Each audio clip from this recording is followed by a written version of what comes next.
Just watch Northwest News Channel 8, where the news comes first.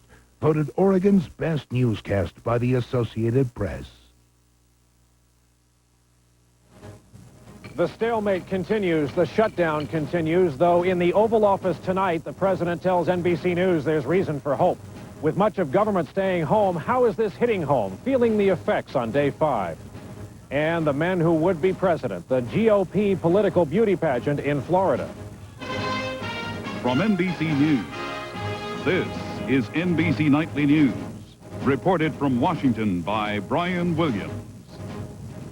And good evening from the White House, where tonight the talking continues back and forth with Capitol Hill on how to solve the partial shutdown of the federal government, now in its 5th day. Make no mistake, both sides saw this fight coming, and now that it's here and 800,000 Americans are out of work as a result, a solution seems far from a sure bet tonight. A short time ago, I had a private conversation with President Clinton in the Oval Office. He spent much of this day at work, having passed up a state visit to Japan because of the budget crisis. He had just been briefed by aides on the status of things on Capitol Hill, and while our cameras weren't allowed inside the Oval Office because of the meeting in progress, the president, dressed like most Americans on a Saturday afternoon, delivered a wide-ranging assessment of where things stand. He said, "We are examining every possible opportunity we have to get people back to work on Monday, if I can find the legal way to get them back to work." I asked if that included the use of executive orders to somehow force his way. He said, "We may not even have to do an executive order. We're looking at it." He says there's some reason for optimism. There is some hope, he said tonight. Republicans in Congress need to send some signal to us that they are willing to work in good faith on this, on the common goal, which is balancing the budget. We could actually agree on balancing the budget. And about how the shutdown is dragging on and may drag politicians down with it, including Mr. Clinton, he said, "There is no question that as long as this crisis goes on, I will pay some sort of popularity premium. Popularity," he said, "is not an end in itself. It's a means to advance the public interest." About the current crisis, he said, "The real problem is that the controlling element in this are the most intransigent members of the House." While he didn't say so, he was likely referring to the conservative, activist freshman class Republicans. The Senate, he said, should be leading the House. The Senate Republicans, I believe, can resolve this on honorable terms if they were free to do it. That from President Clinton tonight in the Oval Office, who again indicated that while there is no deal, there is hope. Of course, that is only half of this story, and for the view from Capitol Hill tonight, we're joined by NBC's Joe Johns with the very latest from there. Joe? Brian, the House and Senate were both in session, slogging through another day of gridlock as the government endured its 5th day of shutdown. In a first move to dampen voter anger, the House pushed through a partial spending bill to make sure checks will go out on time for recipients of veterans benefits and to get Social Security and Medicare workers back on the job processing new applications. The joint resolution is passed. Meanwhile, the White House piled on the pressure, demanding that Congress stay on the job Sunday to get all federal employees back to work. This is not a time to leave on recess. This is not a time to cut out of this town. Speaker Newt Gingrich scoffed. I can't imagine any reason other than a publicity stunt for the president to call members of the House and Senate back in on Sundays. But a Republican motion to send the troops home for the weekend set off a rebellion in the House, where Democrats won a lopsided vote to stay in session. Mr. Speaker, I move that the House do now adjourn. We have no business going home with the government still shut down. The House leadership pulled the plug on the TV cameras while Democrats continued to berate Republicans. In a basement room of the Capitol, TV cameras were allowed to record a staged town meeting of tourists assembled by the GOP. The only budget crisis negotiations going on all day were between Senate Republicans who were willing to compromise and House Republicans who were taking a harder line. The House GOP is standing firm in its demand that the president commit himself to balancing the budget in 7 years before voting to reopen the government. The White House wants a temporary funding bill that makes a 7-year balanced budget a goal, not a commitment. The fear is that the Republicans will force the president to agree to large reductions in social programs. Tonight, the Republicans say they will make another offer to the White House. Brian? And so it goes. NBC's Joe Johns on Capitol Hill tonight. Thanks. This is day 5 of the partial government shutdown, and the discomfort from the cutoff of government services is hitting different people in different ways. Here's NBC's John Palmer. At the federal building in Newark this week and elsewhere around the country, there was anger and frustration, and in some cases, hardships as government workers tried to make do with a skeleton workforce. This man was trying to get an immigration ID card. I was originally going to room 131, but that one was closed, and the guy told me to go to room 135, and that one's also closed. But to Tony Chapello and his pregnant wife, Kelly, both furloughed by the Social Security office in Kansas City, the shutdown is more than an inconvenience. I worry about the management room, and I want to do the baby's room. Across the country, training exercises for 160,000 National Guardsmen have been canceled. We won't be getting a drill check for Christmas. The sale of this house could be affected because the government office isn't open to process a federally guaranteed loan. All across the country, the effects of the partial shutdown are visible. The parking lots at the Grand Canyon were empty again today. On most Saturdays, kids play soccer on this federal land on Staten Island. Not today. It was closed. In Washington, uncollected garbage in the district offers pungent testimony to the cutbacks in service. Arlington National Cemetery is open for burials, but not for tourists. The tourmobiles, which normally carry thousands of visitors around the city, are in storage. The Washington Monument, most museums and government galleries remain closed. At the Capitol, many offices are vacant because of furloughed staffers. And with Senate chauffeurs on furlough, Minority Leader Tom Daschle had to drive his own car this week to a White House meeting dealing with the effects of the shutdown. In an effort to ease the hardships on people filing for Social Security and veterans benefits, the government has ordered about 57,000 employees back on the job Monday.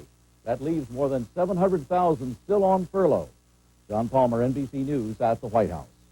And when NBC Nightly News continues from the White House tonight, can they still be called peace talks in Dayton? An update on the search for a solution in Bosnia. And later on, the talk of Japan, now that the president has decided to stay here.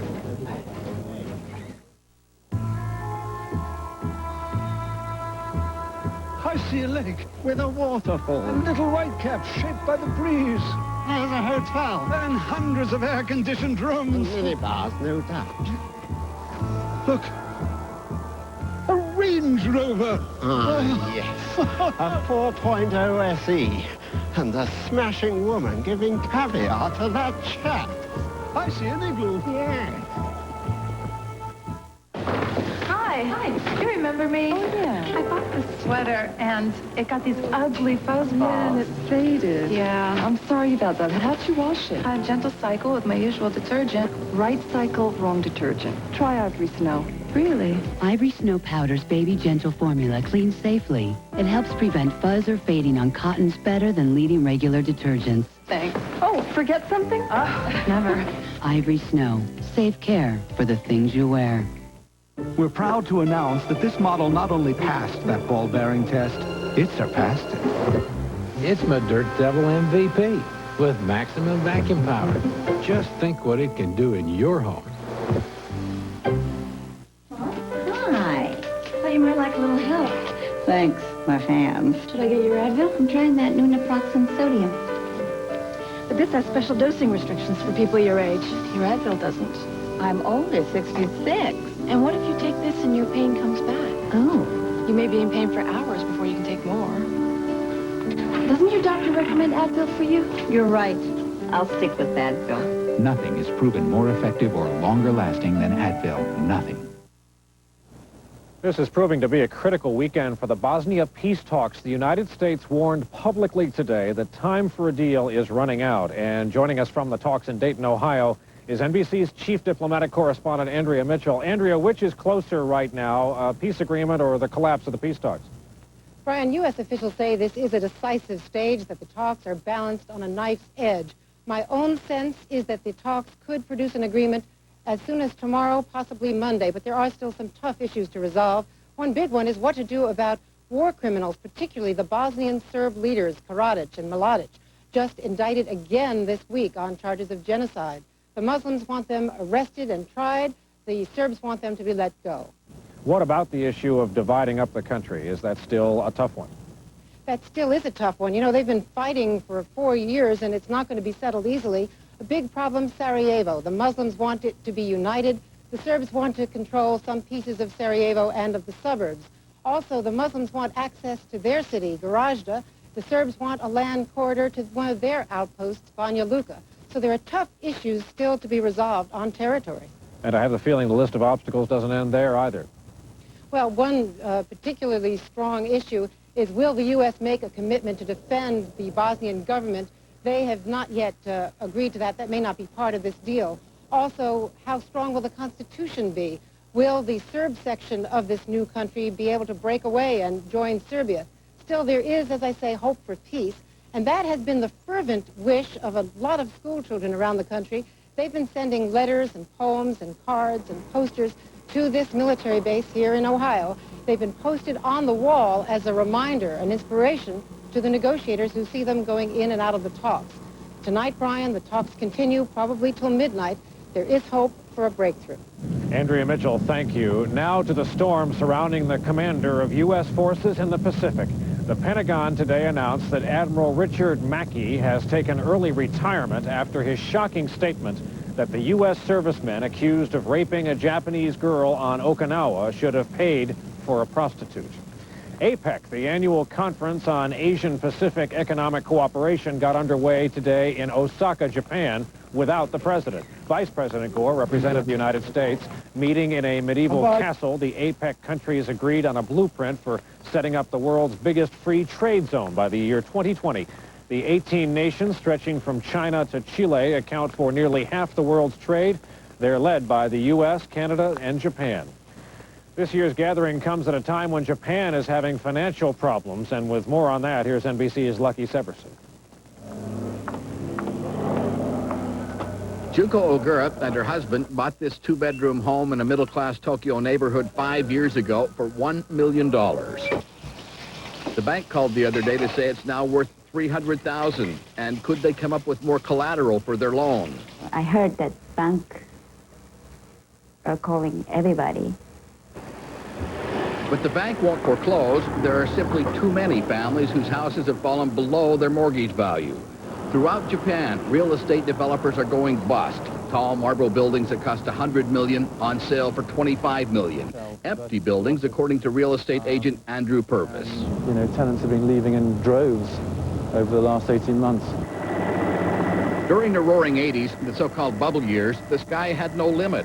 On paper, real estate in Tokyo alone was worth 3 times more than all the land and buildings in America. Then the sky fell in. Now Japan's banks are stuck with more than $500 billion in questionable or bad real estate loans. This summer, an incredible sight. Lines of panicked depositors trying to get their money out as Japanese banks close their doors. And now Daiwa Bank, Japan's 10th largest, expelled from the U.S. for covering up over $1 billion in bad bond trades. All of this is more than just an embarrassment to the proud Japanese banking system. The world's largest banks are still Japanese banks. So if there were major failures, obviously this would have implications for the world financial systems, and including, of course, that of the United States. If the Japanese suddenly pulled their yen out of American bonds, interest rates in the U.S. would skyrocket. That's why all the tough talk from U.S. trade negotiators is softening, and why words like cooperation and partnership will be heard a lot more. Lucky Severson, NBC News, Tokyo. When NBC Nightly News continues, suggestions from the private sector on how America can balance its budget. When I was young, Mom was always making sure I ate right. It wasn't always easy. Well, now we're listening to our doctors and taking better care of our health with Ensure. Ensure is recommended #1 by doctors as a source of complete balanced nutrition. More than a vitamin supplement, Ensure has all the nutrients adults need to help stay healthy, active, be energetic. Drink Ensure as a meal. Or in between, Ensure. To your health, Mom. To our health. Ensure, recommended #1 by doctors. This is big. It's Red Lobster's Lobster Fest. Enormous rocktails, irresistible maintails. There's just one word for a fest this big. Huge. Lobsters everywhere. Fest. Hurry to Red Lobster tonight. The newest Black & Decker Dustbuster. With twice the power as before, it'll pick up more than you think. The Dustbuster. More power, more pickup. Hey, you. Who, me? How about a little reward? Are we talking diamonds? Brownies. I can eat brownies wearing diamonds. Introducing Sweet Rewards. Brownies so rich, so chocolatey. Ooh, go over that again. You'd never guess they were fat-free. Fat-free? Oh, that's why they call them Sweet Rewards. Now all the best of Betty Crocker's in a fat-free brownie. New Sweet Rewards. Fat-free just got a whole lot more rewarding. Betty ought to get a reward for these. Maybe diamond. Dateline Tuesday. What can you do if your boss sexually harasses you? He's just a disgusting individual. How these women took on an abusive boss and won. Dateline NBC Tuesday. In focus this evening, a dialogue in Denver on how to balance the federal budget. A cross-section of voters, real people, took a crack at that today, using the same figures the professionals here in Washington do. NBC's Roger O'Neill watched them work. 350 citizens in Denver today did in 3 hours what the politicians in Washington haven't been able to do in months. They balanced the federal budget. The choices in the exercise are the choices that Congress and the President are considering in Washington right now. With one big difference, these people had nothing to lose.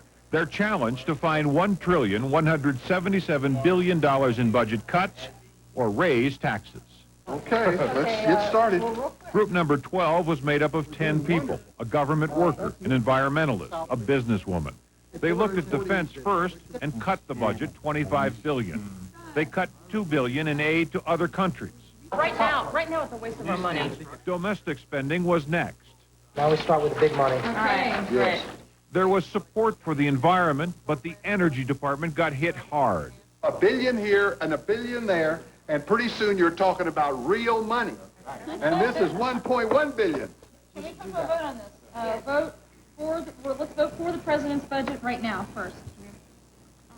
Guys, I know we're getting bogged down, but let's keep our long-term goal in mind, balancing the budget. Okay? In less than an hour, they were beginning to sound like bureaucrats, arguing. Yeah, he's doing a good job. That's why he became a Republican. And throwing around millions like they meant nothing. Only $500 million. Federal farm subsidies for agriculture were cut. The Commerce Department was axed. It was just an exercise, but sponsors say the politicians are listening. The people in Washington are very, very interested in knowing what people out in the country really think about the actual choices that they're considering. Number 4, I'm down. Medicaid and Medicare were reduced, but not Social Security. The group chose to raise taxes on the rich and on corporations to balance the budget. There were no tax cuts. Raise taxes. Yes, we did. We made a lot of decisions that hurt us. And in the end, no one seemed real happy about the process. This is the 8th time citizens have gotten together to try and balance the federal budget. Around the country, they are all saying the same thing. Balance the budget not in 10 or 7 years, but in 5. Around these tables are government workers, teachers, farmers, retired people. They are the special interest of this country. And together they are all saying they are willing to share the sacrifices to balance the federal checkbook. Roger O'Neill, NBC News, Denver. When NBC Nightly News continues from the White House tonight, it's make or break time for the Republicans running for president.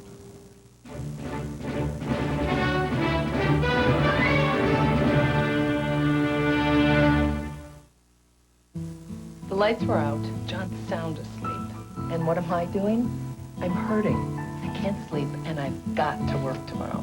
But I wasn't so sure about taking something, about how I'd feel in the morning. I went ahead and took Tylenol PM. It was the right choice. It stops my pain. It helps me sleep. So when morning comes, I'm ready to go. Right on time. All rested and feeling great. Hi, honey. Rest easy. It's Tylenol PM. Now also available in easy-to-swallow gel tabs. In business, you can't always count on having enough time. But you can count on AT&T, because only AT&T guarantees you a competitive price. Our 1-800-COMPARE Center will give you an immediate side-by-side price comparison, and we're so sure that our prices are competitive that if you don't agree, we'll give you 1 month's worth of long distance up to $500. These days, you can't count on much, but you can count on AT&T for the life of your business. This is a really beautiful day. Soup weather. There's this cream of chicken with vegetables from Healthy Choice. That is rich stuff. Great big vegetables, lean chicken. Just makes you feel good. And only has 2 grams of fat. Beautiful. With Healthy Choice, I can eat what I like. Breyers has created a seductive dessert called Romantica. But its enticing layers of ice cream, chocolate, and cookies could cause one small problem. Romantica from Breyers. One slice is never enough. To build something that endures takes hard-working people. People who care. People with vision. And the strength to see the job through. We know. Since 1904, that's how we've built a name for ourselves in financial services. Covidian. Insurance, credit, and retirement savings. All of the elements were in place for an emotional farewell in space today. After handshakes, even some tears, astronauts aboard the Atlantis space shuttle separated successfully from Russia's Mir space station after a 3-day visit there. The shuttle is scheduled to land back in Florida on Monday.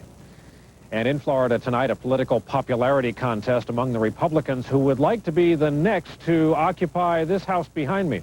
It's a gathering all about perception, but as NBC's Gwen Eiffel reports tonight, reality is about to sink in for some of them. 9 candidates for president built a new theme park in Orlando this weekend. Call it Politics World. All for the benefit of 3,400 Republican activists selected by lottery and influence who cast votes today in a mock presidential poll. The weekend spectacle has been a political orgy. Jugglers, country singers, clowns, country singers, free food, and country singers. Bill Donegan, a county commissioner and delegate, has been in the middle of it all. I always say if I can eat it or put it in a vase, I'll take it, but I'll vote my own way, my own conscience. The candidates spent millions of dollars in the state hoping for a show of support in today's non-binding contest that they can use to jumpstart fundraising and ignite their campaigns. For those who lose today's war of perceptions, I think the money will dry up very, very fast. And the candidates themselves raised the stakes, and then competition took hold. Elbows were thrown at a Friday night debate about personality and policy. Many of our candidates, God love them, all of them way above Clinton in character and integrity, they are charismatically challenged. I don't think we ought to give the Congress merit badges for balancing the budget. That's their job. Most delegates were sympathetic to Bob Dole. There are endless reasons to end the failed presidency of Bill Clinton, but renewing the strength of America by restoring our social and moral order has got to be somewhere near the top of that list. But strong showings by Lamar Alexander and Phil Gramm boosted their fortunes as well. Straw polls carry about as much weight as any public opinion poll. The people who vote in them are not typical voters. They are party activists. But the candidates will take whatever they can get. For most of them, this will be the only convention they'll ever see. Gwen Eiffel, NBC News, Orlando. And a program note for you tonight. Presidential politics and federal spending will be among the topics tomorrow when Ross Perot joins Tim Russert on NBC's Meet the Press. And when NBC Nightly News continues in a moment, how the government shutdown hit this big old house, getting by with the bare essentials. It wouldn't be the holidays without pie, so today we're going to make an easy pie crust from scratch. Easy? We'll show them easy. First, gather all your ingredients, measure, mix, make a ball. Or just unfold, fill, and bake. For a pie crust that's tender, flaky, and tastes like you made it from scratch, follow this simple recipe. Pillsbury refrigerated pie crust. It's as easy as you know what. Woo-hoo! Oh, well, I'm the kind of light for any job you do. Any job that needs 3 hands, but you've got only 2. 'Cause I'm the snake light from Black & Decker. I'll get around, I'm the snake light. when I have diarrhea, I could use some comforting. I get it from kaopectate. Just a couple spoonfuls of creamy, soothing kaopectate is all it takes. Kaopectate. There's still nothing else quite like it. New design. Full walking shoe cushioning. No boundaries. Easy spirit. Inside's our walking shoe. Outside's the whole world. Finally, great popcorn from your microwave. Presto Power Pop Microwave Multi-Popper. Exclusive power-based concentrates microwaves to pop virtually every kernel. Pop with oil for a buttery flavor. Pop without oil for a healthier, low-fat snack. A third cup of popcorn, 3 quarts of crunch. Other microwave poppers can't measure up. See? Dishwasher safe, too. Nothing pops like Power Pop. That's why it's endorsed by Orville Redenbacher. Power Pop puts power in the pop. From Presto. Sunday on Today, politics like they ought to be in the new romantic comedy, The American President. Plus the music of Jethro Tull, 28 albums later. Join us Sunday and see what a difference today makes.